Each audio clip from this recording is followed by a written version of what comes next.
ఎందుకు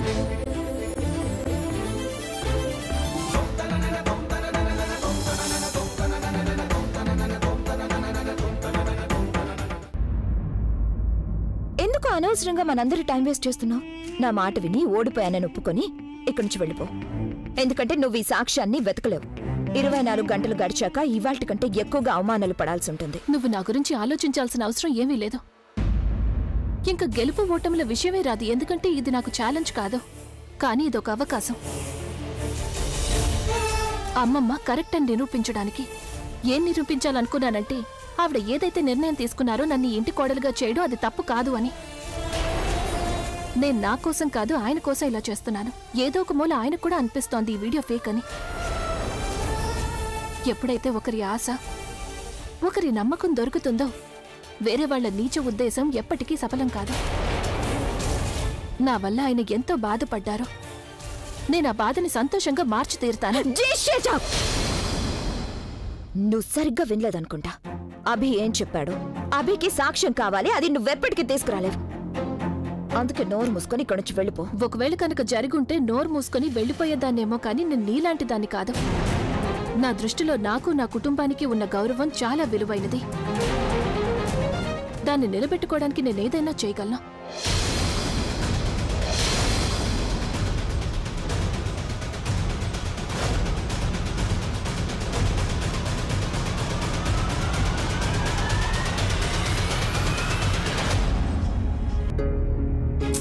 నానమ్మ అక్క ఫోన్ తీయడం లేదు.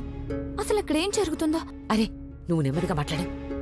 సరళ ఇంట్లోకి వచ్చేసింది. తను వింటే నేను ప్రజ్ఞ అక్క ఇంటికి వెళ్తాను. అక్కడికి వెళ్ళి ఏం జరిగిందో కనుక్కుంటాను. నేను వెళ్తాను. నీకేమైనా మతిపోయిందా?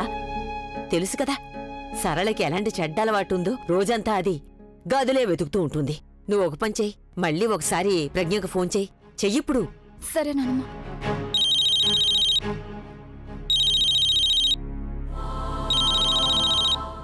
బుల్బుల్. హలో అక్క.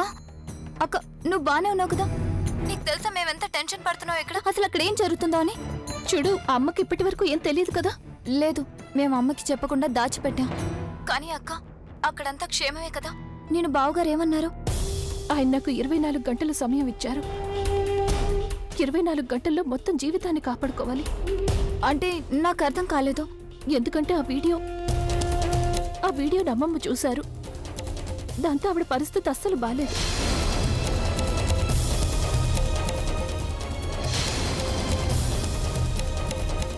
నేను తను ఆపుతాను, నువ్వు తనతో మాట్లాడు. అమ్మమ్మ నా పరిస్థితుల్లో చూసి ఆయనకి చాలా కోపం వచ్చింది. ఆయన నన్ను ఇంట్లో నుంచి వెళ్ళిపోమన్నారు. కానీ సరిగ్గా సరైన సమయానికి ప్రవీణ్ వచ్చాడు. ప్రవీణ్?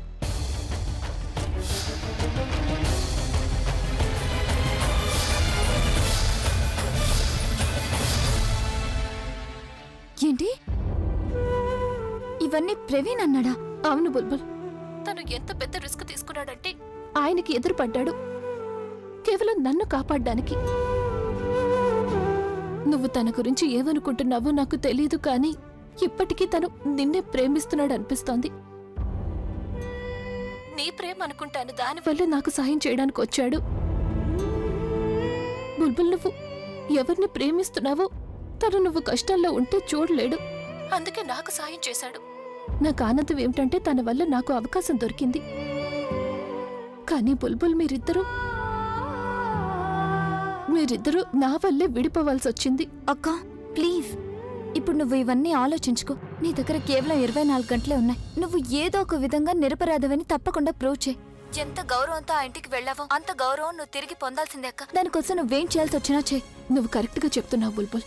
నేను నా కుటుంబ గౌరవానికి నా గౌరవానికి ఎలాంటి మచ్చ రానివ్వను. నేను చెయ్యని తప్పుకి ఎన్నటికీ శిక్ష అనుభవించను. ఇక నేనుంటాను. సరే అక్క.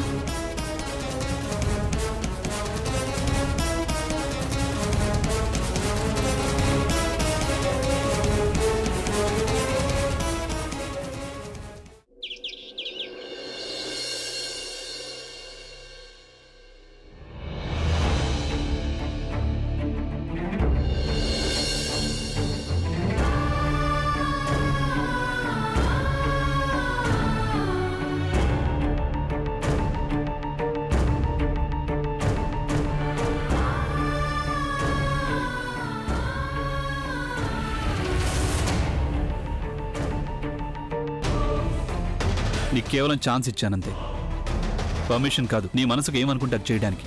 నన్ను కాపాడడానికంటే ముందు నిన్ను నువ్వు కాపాడుకో. చాలా తక్కువ టైం ఉంది నీ దగ్గర.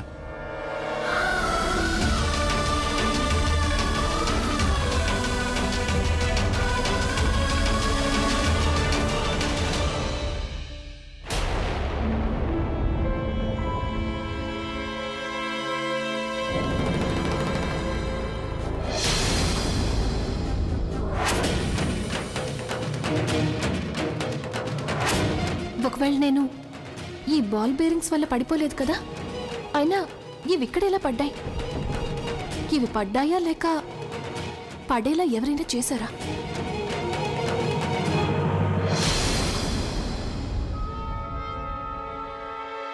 ఏం దాచావు నువ్వు? సాక్ష్యం. ఏ సాక్ష్యము? ఏ సాక్ష్యం గురించి మాట్లాడుతోంది?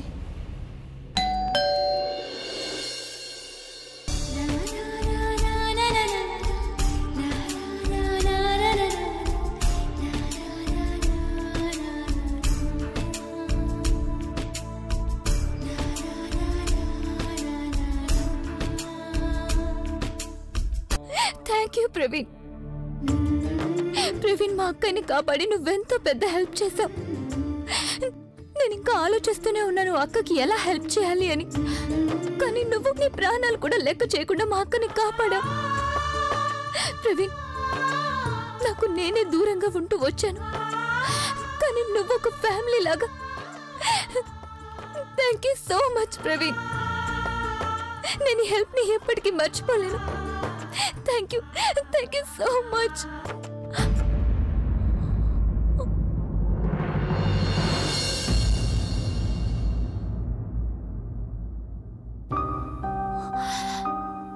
Sorry. You don't need to be sorry. నేను అక్కడ హెల్ప్ చేశాను, కానీ నువ్వేం చేయాలనుకున్నావో నేను అదే చేశాను. బుల్బుల్ ప్రజ్ఞ వదిన అభిల సంతోషం కోసం మనం దూరంగానే ఉంటాం. నిజమే, ఒక్కసారిగా ఎమోషనల్ అవ్వడం వల్ల ఒకరికొకరం ఎదురు పడుతున్నాం. కానీ నేను త్వరగా వెళ్ళాలి. నేను వెళ్ళాల్సిందే. బుల్బుల్ ఆగు. నేను అక్కడే ఉన్నానని నీకెలా తెలిసింది? నువ్వు ప్రజ్ఞ వదినతో మాట్లాడావా? తను అక్కడ బాగానే ఉంది కదా? ప్రవీణ్, అక్క బానే ఉంది. అండ్ ఐమ్ ష్యూర్ ఎవరైతే ఇలాంటి చండాలపు పనిచేస్తారో, అక్కని అపరాధం చేశారో, వాళ్ళని అక్క తప్పకుండా వెతికి పట్టుకుంటుంది. ఈ విషయంలో ప్రజ్ఞ వదినకి నేను వెంటుంటాను బుల్బుల్. మనిద్దరం కలిసి లేకపోతే ఏమైంది? కానీ మనిద్దరం కలిసి ప్రజ్ఞ వదిన అభిల బంధం విడిపోకుండా కాపాడదాం. And I promise you that.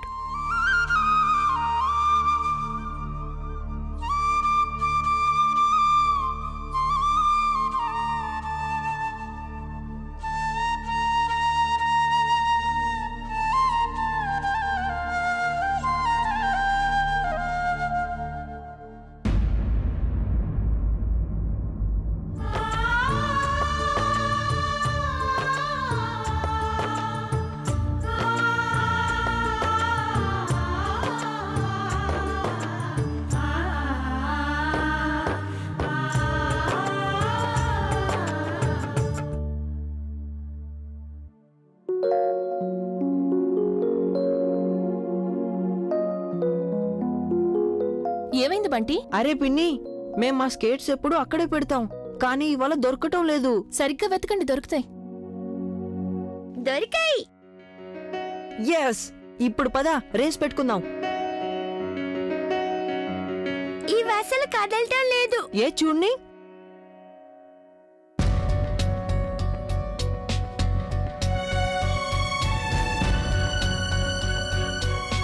ఇవి ఎలా కదులుతాయి? ఇందులో బాల్ బేరింగ్స్ లేవు కదా. అంటే మెట్ల మీద దొరికిన బాల్ బేరింగ్స్ ఒకవేళ ఈ స్కేట్స్ వి కాదు కదా? ఖచ్చితంగా నువ్వే తీసుంటావు. నేనెందుకు తీస్తాను? ఆడుకోటానికి. నా దగ్గర ముందే చాలా దాచిపెట్టాను. ఉండు చూపిస్తాను.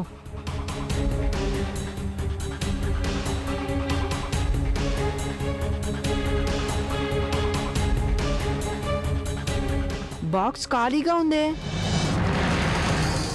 నేను అన్ని బాల్ బేరింగ్స్ ఇందులోనే పెట్టాను. తప్పకుండా నువ్వే తీసుంటావు. నేనెందుకు తీస్తాను? ఎందుకంటే నీ స్కెట్స్ లో లేవు కదా. ఇప్పుడు మీరిద్దరు గొడవ పడకండి, నేను మీకు కొత్త బాల్ బేరింగ్స్ తెచ్చిస్తాను, సరేనా? ఇక వెళ్ళండి. అదిగో ఆ కార్తో ఆడుకోండి. బాల్ బేరింగ్స్ ఎవరు తీసుంటారు? వైశాలి అక్కయ్య. కానీ తనెందుకు అలా చేస్తుంది?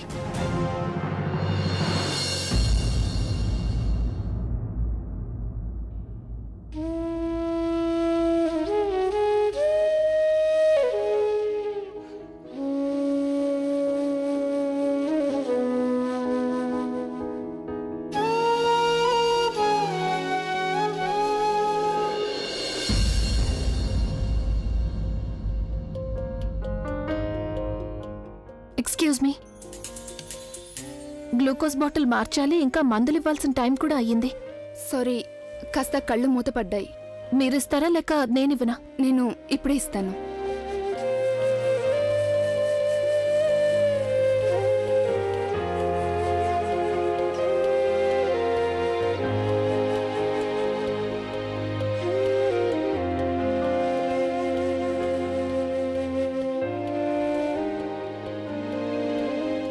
నన్ను ఆశీర్వదించండి అమ్మమ్మ.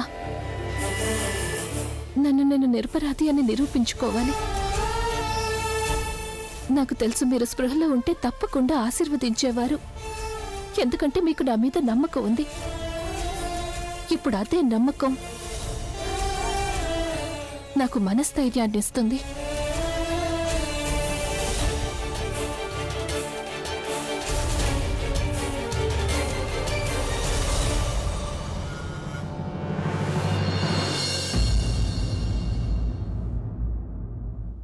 ఏం మాట్లాడుతున్నారు నాన్న మీరు?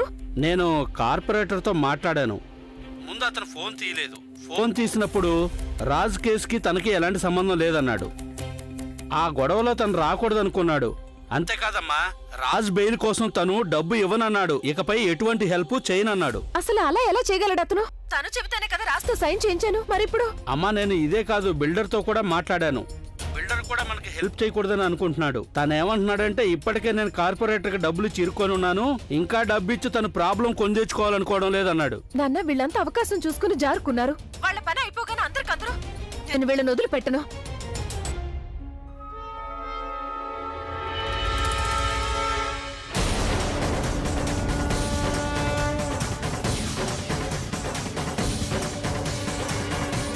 మీరేమనుకున్నారు?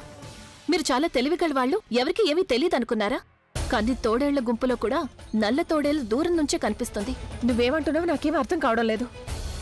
ఒకవేళ నువ్వేదైనా లెక్చర్ ఇవ్వడానికి వస్తే మాత్రం నువ్వు చెప్పే ఏ విషయంలోనూ నాకు ఇంట్రెస్ట్ లేదు. అదే వస్తుంది ఇంట్రెస్ట్. ఇదేంటో తెలుసా నీకు?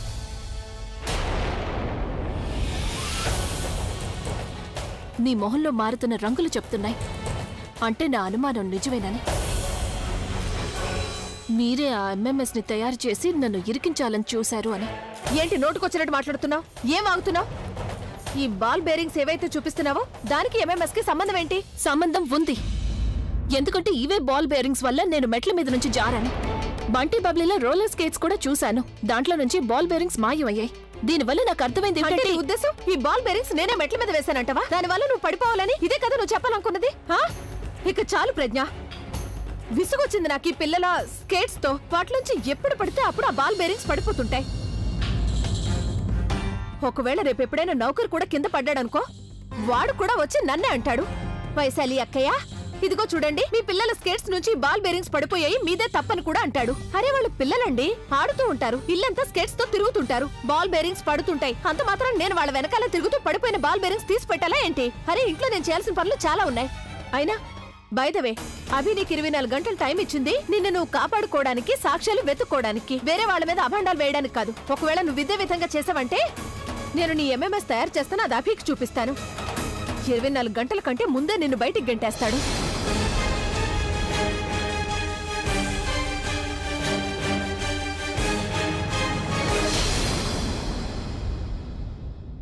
వీడెంతవరకు రాలేదేంటి? ఎంత టైం వెయిట్ చేయించారు మీరు? చెప్పండి వైశాలి గారు. ఏం మనిషి అండి మీరు అసలు? మీకు కేవలం మీ పనే కనిపిస్తుంది కానీ ఎదుటి వాళ్ళ బాధ కనిపించదా మీకు? చూడండి, మీరు చెప్పడం వల్ల నేను ఆ పేపర్స్ మీద నా భర్త చేత మోసం చేసి సైన్ చేయించాను. ఇప్పుడు మీరేమో మీకేం సంబంధం లేదంటారేంటి? మీరు కూడా చిత్రంగా మాట్లాడతారేంటి వైశాలి గారు? మీరు మా కోసం కాదు, మీకోసం చేయించుకున్నారు సైన్. ఇప్పుడు ఏం చేద్దాం? బిల్డింగ్ లో ఒక ఫ్లోర్ మొత్తం దొరికేది కదా మీకు. దొరకాల్సిందే, కానీ దొరకలేదు కదా. నాతో కూడా అదే జరిగింది. డైలమా వల్ల మా ఈ ద్వారక లేదు, రాముడు లేడు. అరే, మీకు మాత్రం మీ డబ్బు వచ్చేసింది. మీతో చేయి కలపడం వల్ల రాముడు లాంటి నా భర్త జైలు పాలయ్యాడు. మాతో చేయి కలపడం వల్ల కాదు, మీకున్న ఆశ వల్లే మీ భర్త జైలుకెళ్ళాడు. ఎవరో ఒకరి వల్ల ఆయన జైలుకెళ్లారు. మరి ఆయన జైలు నుంచి అయితే విడిపించాలి కదా. ఈ వాదించుకోవడం మానేసి, మీకు అవసరమైనప్పుడు నేను మీకు హెల్ప్ చేశాను కదా, మరి నాకు అవసరం ఉన్నప్పుడు మీరు నాకు సాయం చేయాలిగా. ఇప్పుడు మీరు హెల్ప్ చేయకుండా వెనక్కి వెళ్ళిపోతేలా? ఎందుకు నేను మీకు సహాయం చేయాలి? మీ ప్రజ్ఞ గారు తన భర్తతో కలిసి మమ్మల్ని ఏ విధంగా బ్యాండ్ మోగించారో దాన్ని మేము ఎలా మర్చిపోతాం? రివెంజ్ తీర్చుకోవాల్సిందే కదా. ఏం చేద్దాం చెప్పండి, మీరు కూడా ఆ ఫ్యామిలీ మెంబరే కదా, అనుభవించక తప్పదు కదా. ఇంకెవరిదో శిక్ష నేనెందుకు అనుభవించాలి? చూడండి, ఒకవేళ రివెంజ్ తీర్చుకోవాలనుకుంటే మీరు ఆ రివెంజ్ ని అభి మీద తీర్చుకోండి. ప్రజ్ఞతో నేనైతే సాలిడ్ రివెంజ్ తీర్చుకున్నాను. తనని ఎలాంటి డొంకలో ఇరికించానంటే తనని తను నిలదొక్కునేసరికి ఇంటి బయట రోడ్డు మీద కనిపిస్తుంది. అంటే వైశాలి వదిన నా మీద పగ తీర్చుకోవడానికి చేస్తోందన్నమాట. అంటే రాజ్బాబు గారు నా వల్లే జైలుకి వెళ్లారని తను అనుకుంటోంది. అంటే తనే బావగారికి అబద్ధం చెప్పి తనే సైన్ తీసుకుంది. చూడండి, మీరేం కావాలనుకుంటే అది చేసుకోండి, నేను మీకు సహాయం చేయలేను, వెళ్ళిపోండి ఇక్కడి నుంచి. మీరు నాకు సహాయం చేయాల్సింది పోయి మీరు ఇలా ఎలా చేయగలుగుతారండి? మన ఇద్దరి మధ్య జరిగిన డీల్ మర్చిపోయారా ఏంటి? ఓ హలో మేడం, ఆ డీల్ మీ ఫ్యామిలీ వాళ్ళే పాడు చేశారు, నేను కాదు. వెళ్ళిపోండి, నాకు ఇంకెప్పుడు ఫోన్ చేయడానికి కూడా ప్రయత్నం చేయకండి, తెలిసిందా? అరే, అలా ఎలా వెళ్తారు? అరే, మీరు కనీసం నా మాట వినండి. ఒకసారి మనం మళ్ళీ టైం బాగోలేకపోతే ప్రతి ఒక్కరూ నెత్తినెక్కి ఆడుకుంటారు. వీళ్ళనంత తేలిగ్గా వదిలేను.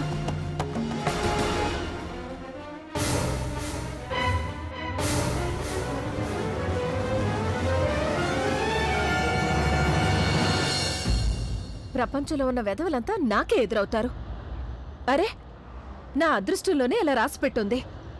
ఒకరిని ఏదో విధంగా వదిలించుకున్నాను. అర్థం కావడం లేదు అసలు ఇప్పుడు నేనేం చేయాలో. వెళ్తున్నారు రాజ్బాబు గారిని కలవడానిక? నువ్వు నన్ను వెంబడిస్తున్నావా?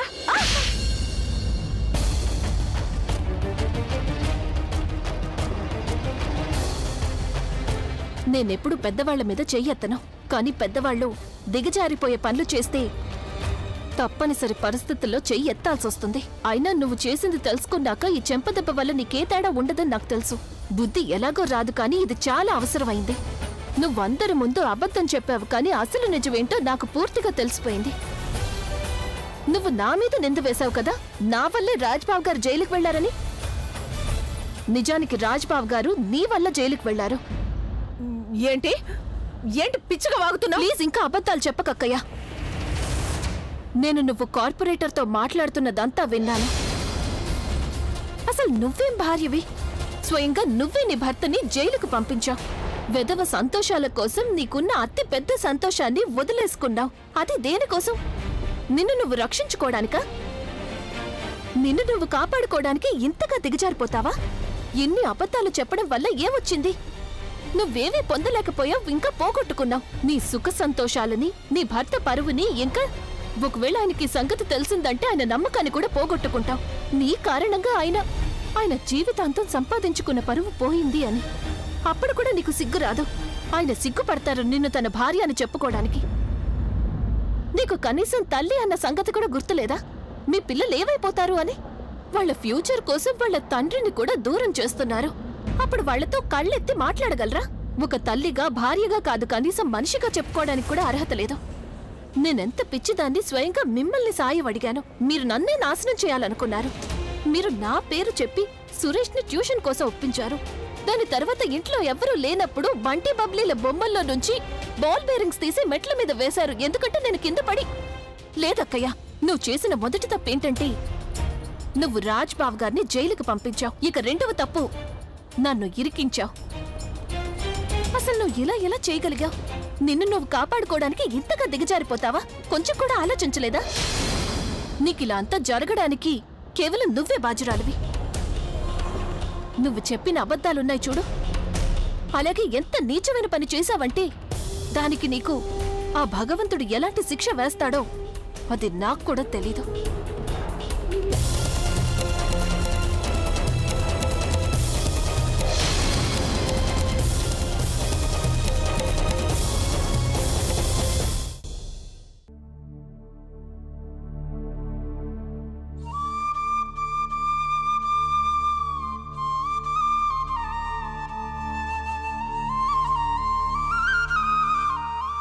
బుల్బుల్ నన్ను ఈ గుడి దగ్గరికి ఎందుకు రమ్మందో అర్థం కావట్లేదు.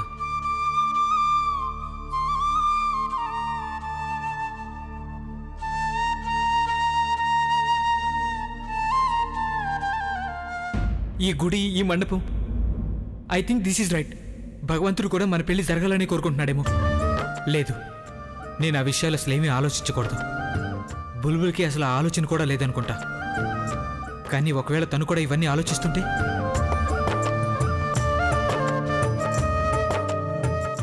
సారీ ప్రవీణ్, నాకు కొంచెం లేట్ అయింది. బుల్బుల్ అవన్నీ సరే గాని అసలు నువ్వు నన్ను ఈ గుడికి ఎందుకు రమ్మన్నావు? చెప్తాను, ముందిది చూడు. బుల్బుల్ ఇదేంటి? ప్రవీణ్, ఈ నంబర్ నుంచి ఆ రోజు ఎంఎంఎస్ వచ్చింది. ఇదే ప్రజ్ఞ అక్కకు ఉపయోగపడుతుందేమో అని.